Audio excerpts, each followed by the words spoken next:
మిఠాయి తినే పిశాచాలు. కొమరయ్య అనే యువకుడికి తండ్రి చిన్నతనంలోనే చనిపోవడంతో తల్లి వంటలు చేసి బతుకుతూ తండ్రి లేని కొడుకును పెంచి పెద్ద చేసింది. తల్లికి సహాయంగా ఉంటూ కొమరయ్య వంటలో మంచి నేర్పరి అయ్యాడు. తల్లి పోగానే కొమరయ్య ఉన్న డబ్బు తీసుకొని మరో ఊరు వెళ్ళి అక్కడ మిఠాయి అంగడి తెరిచాడు. మొదటి రోజు బేరం బాగానే సాగింది. కానీ సాయంత్రం అవుతుండగానే ఇంకో మిఠాయి అంగడివాడు తన కొట్టు మూసేసి కొమరయ్య దగ్గరకు వచ్చి, ఇంకా కొట్టు మూయలేదేంటి అని అడిగాడు. అప్పుడే దేనికి మూయడం అని కొమరయ్య ఆశ్చర్యంగా అడిగాడు. అన్నట్టు నువ్వు కొత్తవాడివి కదూ, మా అనుభవం నీకు కూడా కలగని అంటూ ఆ మనిషి వెళ్ళిపోయాడు. కొమరయ్యకు విషయం ఏమీ అర్థం కాలేదు. ఇంతలో ఇంకో మిఠాయి అంగడివాడు అటుగా వెళుతూ, ఇంకా కొట్టు మూయలేదా అని ఆశ్చర్యంగా అడిగాడు. నేను కొత్తవాణ్ణి, మీరంతా కంగారుగా కొట్లు ఎందుకు మూస్తున్నారో నాకు బోధపడలేదు, దయచేసి చెప్పండి అన్నాడు కొమరయ్య. ఆ మనిషి కొమరయ్యకు ఇలా చెప్పాడు. చీకటి పడగానే ఊళ్ళోకి 2 పిశాచాలు వస్తాయి. అవి ఏ రూపంలో వచ్చినా రావచ్చు. వాటికి మిఠాయి అంటే చాలా ఇష్టం. మిఠాయి కనిపిస్తే చాలు అవి పళ్ళాలతో సహా ఎత్తుకుపోతాయి. అయితే అవి మూసి ఉన్న కొట్ల జోలికి మాత్రం పోవు. ఈ విషయాలు చెప్పిన మనిషి కొమరయ్యకు కొట్టు త్వరగా కట్టేయమని సలహా ఇచ్చి తన దారిన తాను వెళ్ళిపోయాడు. కొమరయ్యకు దయ్యాలంటే భయం లేదు. తన గ్రామంలో అతను కొరువి దయ్యాలను కూడా చూశాడు. అవి ఎప్పుడూ ఎవరి జోలికి రాలేదు. అంతకన్నా దారుణంగా తడిగుడ్డలతో గొంతులు కోసే మనుషులు ఎందరో ఉన్నారు. అందుచేత అతను కొట్టు మూయక మొండిగా కూర్చున్నాడు. కాసేపటికి 2 ఆడవాళ్లు అట్టహాసంగా కొట్టులో ప్రవేశించారు. వాళ్ళు తల్లి కూతుళ్లలాగా ఉన్నారు.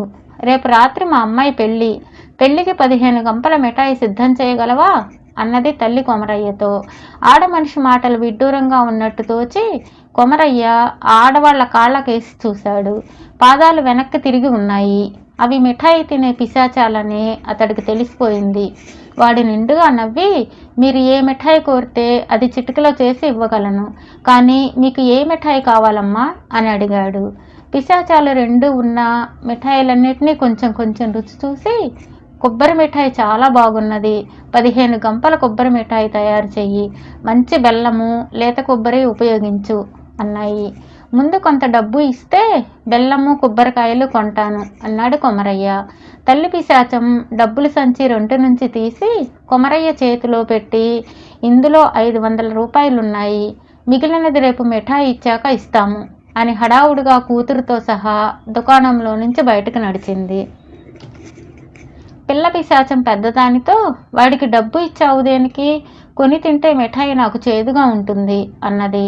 తల్లి పిశాచి విరగబడి నవ్వి, వెర్రి మొహమా, కొత్తవాడి దగ్గర ఎక్కువగా మిఠాయి రాపట్టడానికే ఈ ఎత్తు వేశాను. మనం ఇచ్చిన డబ్బుతో వాడు రేపు 15 గంపల మిఠాయి తయారు చేస్తాడు. మనం రేపు వచ్చి దూరం నుంచే నాలుకలు చాచి మిఠాయి అంతా తినేద్దాం. అది చూసి వాడు ఠారుమని ప్రాణాలు అరచేత పట్టుకొని పారిపోతాడు. తర్వాత మనం అంగడిలో ఉన్న మిఠాయిలన్నిటితో పాటు గల్లాపెట్టెలో డబ్బంతా తీసుకొని ఎంచక్కా ఎగిరిపోదాం అన్నది. ఆ మాటలు పిల్ల పిశాచం మొహం చాటంత చేసుకుని నవ్వింది. మర్నాడు కొమరయ్య 15 గంపలు కొని తెచ్చి పెరట్లో పెట్టాడు. సాయంత్రం కాగానే అతడు గాడిపోయి అంటించి పిశాచాల కోసం ఎదురు చూడసాగాడు. చీకటి పడి పిశాచాలు వచ్చాయి.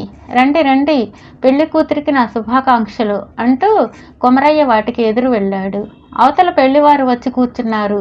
మిఠాయి సిద్ధంగా ఉన్నదా అని పిశాచాలు అడిగాయి. మీరు ఒకసారి ఇలా రండి అంటూ కొమరయ్య పిశాచాలను పెరట్లోకి తీసుకువెళ్ళాడు.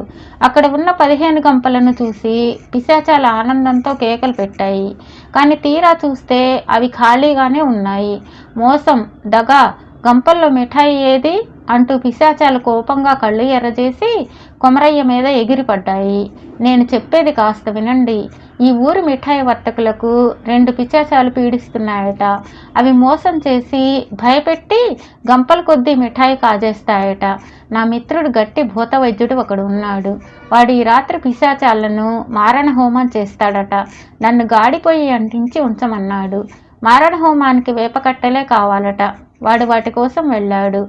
వాడు పిశాచాలను మారణహోమం చేయగానే చిటికలో మీ మిఠాయి తయారు చేస్తాను అన్నాడు కొమరయ్య ఎంతో నమ్మకంగా. భూత వైద్యుడి మాట, మారణహోమం మాట వినగానే పిశాచాలకు ఠారెత్తిపోయింది. అంతలోనే ఎవరో వీధి తలుపు తట్టి, కొమరయ్య అంతా సిద్ధం చేశావా? పిశాచాలు తిరిగే వేళ అవుతోంది అని కేక పెట్టాడు. ఆ మనిషిని కొమరయ్య ముందే ఏర్పాటు చేసి ఉంచాడు. అడుగో విన్నారా, మాటల్లోనే భూత వైద్యుడు వచ్చేశాడు అన్నాడు కొమరయ్య. ఇంకా పిశాచాలకు అక్కడ ఒక క్షణం కూడా ఉండబుద్ధి కాలేదు. అవి నల్ల పిల్లులుగా మారి చీకట్లోకి పారిపోయాయి.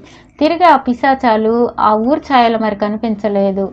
పాపం, పిశాచాల మూలంగా మీరు చాలా నష్టపోయారు అని కొమరయ్య పిశాచాల దగ్గర పుచ్చుకున్న డబ్బును ఆ ఊరు మిఠాయి వర్తకులకందరికీ సమానంగా పంచిపెట్టాడు.